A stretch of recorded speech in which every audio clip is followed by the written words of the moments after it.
Dans cette vidéo, je vais te montrer comment choisir un nom de qualité pour ton entreprise en t'inspirant des méthodes utilisées par les agences de communication spécialisées dans le wording, donc le choix des noms. Salut, je m'appelle Mathilde et j'accompagne les créateurs, designers et makers à mieux maîtriser le marketing pour développer leur entreprise créative. Bienvenue sur cette toute jeune chaîne YouTube, Le Ruban, qui aide les créateurs manuels à se lancer et à faire grandir leur activité.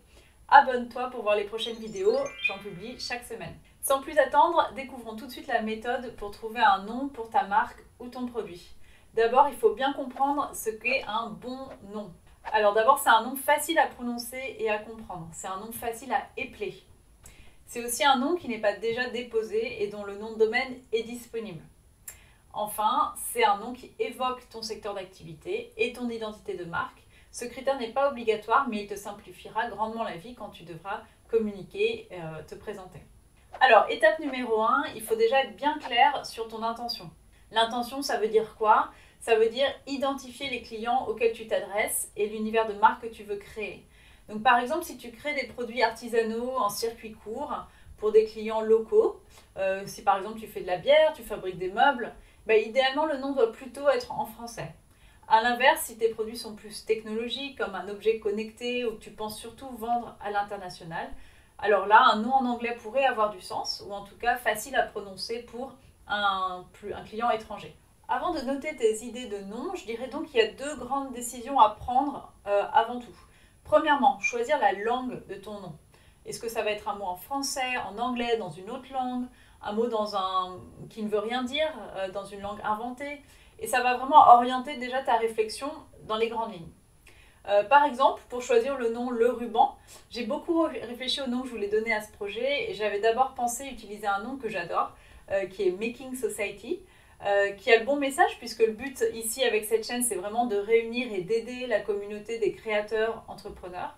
Mais le côté anglophone ne correspondait pas vraiment au projet puisque mon but ici, c'est vraiment d'aider des créateurs français comme toi à développer leur activité locale. Donc j'ai choisi plutôt un nom français. Le deuxième grand choix, c'est de choisir le ton. Donc est-ce que tu veux que ta marque soit plutôt humoristique ou ironique? Est-ce que tu veux qu'elle soit plutôt très fiable, très sérieuse? Est-ce que tu veux plutôt qu'elle évoque le côté chaleureux ou rassurant, un côté enfantin, peut-être un ton engagé, militant? Donc vraiment le ton général que tu veux donner à ta marque doit transparaître dans le nom. Et donc c'est le ton mais aussi l'intention, la vision derrière ton projet. Donc une fois que tu as ces idées bien en tête, vient l'étape 2, qui est l'étape d'ouverture. Donc l'idée ici, ça va être de noter en vrac tous les mots qui te viennent pour décrire ton entreprise. Donc c'est vraiment pas le moment de se limiter, ni de juger tes idées. Alors tu vas prendre une feuille de papier et tracer 4 colonnes. Chaque colonne va correspondre à un style de nom qui pourrait fonctionner. Donc par exemple dans la colonne 1, ça va être plutôt les noms de personnes. Cette colonne correspond à tous les mots qui reposent sur soit ton nom à toi, tes initiales, ou alors le nom de quelqu'un qui t'inspire, un nom venant de la mythologie, de l'histoire, des films. Bref, ces mots que tu mettras dans la première colonne seront tous liés à des personnes ou des personnages. Dans la colonne numéro 2, tu vas l'appeler description. Et donc cette deuxième colonne est beaucoup plus descriptive. L'idée ici, c'est de lister plein de noms liés à ton activité. Liés à ton savoir-faire, au type de produit ou de bienfaits que tu proposes à tes clients. La colonne numéro 3, c'est la colonne évocative. Donc c'est sur cette troisième colonne, c'est beaucoup moins factuel. L'idée là, c'est plutôt de lister des mots qui t'évoquent ton projet d'entreprise, tes produits. Donc on est plus dans tout ce que ça t'évoque. Et dans la quatrième colonne, on l'appelle néologisme. Donc dans cette quatrième colonne, l'idée c'est de vraiment laisser libre cours à ton imagination, de pourquoi pas créer des mots. Une bonne technique ici, consiste à faire des mots valises. Donc tu vas pouvoir combiner plusieurs mots pour en créer un nouveau. Tu peux aussi t'aider ici de générateur de mots. Donc vraiment l'idée c'est de se lâcher. Maintenant que tu as tracé tes colonnes et compris le principe, l'idée ça va être de noter le plus d'idées possible dans chaque colonne. Donc ne te limite pas, pas de jugement, pas de sélection pour le moment. Plus tu auras d'options et tu laisseras ton esprit partir dans toutes les directions, mieux ce sera. Et si au contraire ton esprit est blanc, que rien ne te vient, tu peux t'aider donc de générateurs de noms. Je vais te mettre en lien quelques idées. Discuter avec des amis. Fais aussi d'autres activités. Parfois les meilleures activités viennent en prenant sa douche, en faisant du sport. Donc voilà, ne reste pas juste devant la feuille à essayer de trouver des idées. Vis ta vie. Par exemple, pour le ruban, l'idée est venue en fait d'une discussion avec un ami qui s'appelle Christophe, qui est aussi un ancien étudiant de la formation du ruban. Et donc on s'est rendu compte en discutant que finalement tous les créateurs manuels, peu importe leur savoir-faire, avaient toujours deux objets avec eux qui étaient communs à tous les savoir-faire. Il fallait toujours avoir un crayon et un mètre. Donc un mètre, un ruban. Et donc c'est un petit peu de là qu'est venue l'idée d'avoir ce ruban qui fait le lien en fait entre tous les créateurs manuels. Et le ruban aussi, c'est un peu le symbole de la certification. Lorsqu'on a réussi à apprendre quelque chose, historiquement, on reçoit le ruban du mérite, par exemple. Donc ça collait bien aussi avec ce projet que j'avais, donc de créer une école, vraiment une communauté autour de la formation, autour du marketing pour les makers. Étape 4, sélectionner et vérifier. C'est vraiment le moment de passer aux choses sérieuses. Il faut désormais que tu choisisses les noms qui te plaisent le plus. Donc tu vas sélectionner environ 5 noms dans ta liste, dans tes différentes colonnes qui te plaisent. Et pour chacun, fais les 2 vérifications indispensables. La première vérification, c'est celle de la disponibilité du nom de domaine. Donc l'idéal, bien sûr, c'est que le nom soit disponible en .fr ou même en .com. Mais sinon, tu peux aussi maintenant élargir aux extensions qui sont moins fréquentes, comme .co par exemple ou d'autres. Pour le ruban, par exemple, j'ai obtenu le .co et ça me va très bien. Deuxième vérification, il faut vérifier la disponibilité de la marque à l'INPI.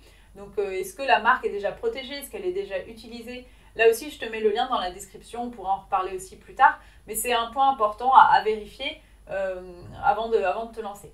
Donc, pour être sûr de ton coup, je te recommande aussi d'écrire le nom en gros en Helvetica, le nom de ta marque que tu as trouvé. Écris-le en gros dans ton ordinateur sur une feuille Word. Et prononce-le à haute voix, utilise-le dans différentes phrases, essaie de t'imaginer en train de l'utiliser. C'est vraiment important pour te projeter et voir si vraiment ce nom te parle. Tu peux aussi demander leur avis à de futurs potentiels clients ou à des amis. Après toutes mes réflexions sur mon nom de marque, par exemple, j'avais encore un doute entre Making Society et le ruban. Et donc ce que j'ai fait, c'est que j'ai posté un message pour demander tout simplement sur le groupe Facebook Conseil Louvre, qui est très sympa, et j'ai reçu des commentaires intéressants qui m'ont conforté dans mon choix, donc de choisir plutôt le ruban.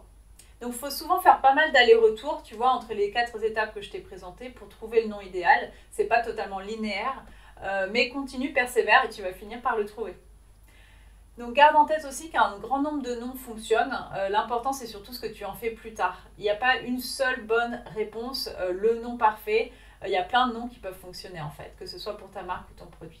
Petite remarque en plus, je vois pas mal de créateurs qui choisissent un nom en fait qui est très diminutif, qui utilisent un diminutif. Donc mes petites créations, mon petit, qui ont tendance en fait à vraiment réduire, à utiliser des mots qui vont plutôt évoquer tout ce qui est petit. Et je pense que ça vient souvent quand même d'un manque de confiance qu'on a potentiellement au tout début de son projet, lorsque l'entreprise n'existe pas encore. Lorsqu'on se lance, souvent ça fait peur. Et il ne faut pas que ton nom reflète ça. Il faut vraiment se méfier des noms qui rabaissent ton travail parce qu'ils ne créent pas en fait l'envie chez ton client. Et ils peuvent même te décrédibiliser. Donc attention à ces noms qui sont vraiment des petits diminutifs, qui peuvent apparaître mignons, mais qui sont un peu un piège, je pense. Voilà, c'est tout pour aujourd'hui. Abonne-toi pour être tenu au courant des prochaines vidéos. Je prévois donc des infos exclusives pour mes abonnés. Alors rejoins l'aventure pour faire partie de cette communauté en pleine expansion. À très vite!